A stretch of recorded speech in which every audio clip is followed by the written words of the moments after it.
Assalamualaikum warahmatullahi wabarakatuh. I am Yandra Azahra Devani Kuspi from Second Language Acquisition class. So today I'm going to submit my assignment for my own reading report for topic 12. It is about cognitive learning theory. So talk about cognitive approaches to learning a second language. So this is all about how our minds work when we learn a new languages. So let's explore it. The first one that I'm going to explain is about what are cognitive approaches. Cognitive approaches focus on the mental processes involved in learning.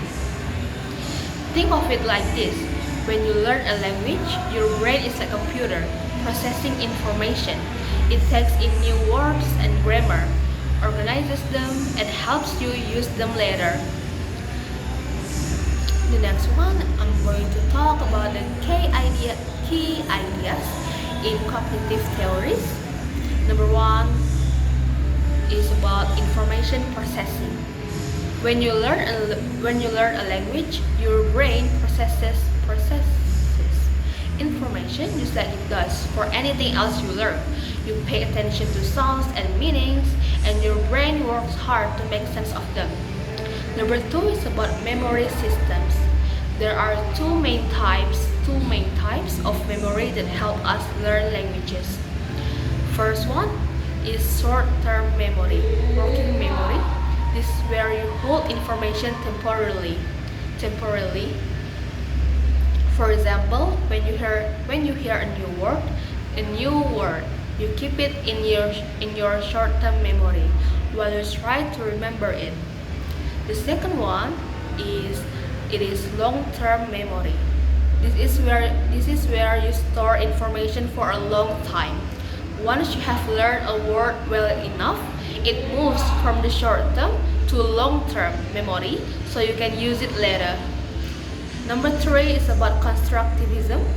This idea suggests that we don't just passively absorb information, we actively build our understanding. When learning a new language, we connect new words and rules to what we already know. It's like adding new pieces to a puzzle. Number four is about the role of input. Input means the language you hear or read. The more quality input you get, like conversation with native speakers or interesting books, the better your learning will be. It is important to engage with real-life language. Number five is about learning strategies. Cognitive approaches encourage using specific strategies to help remember and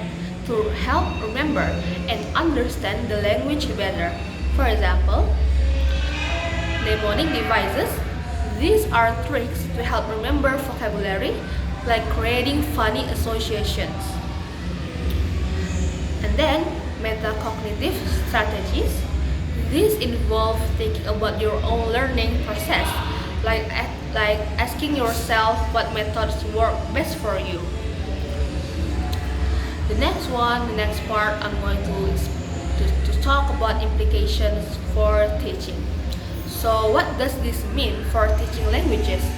Here are some key points.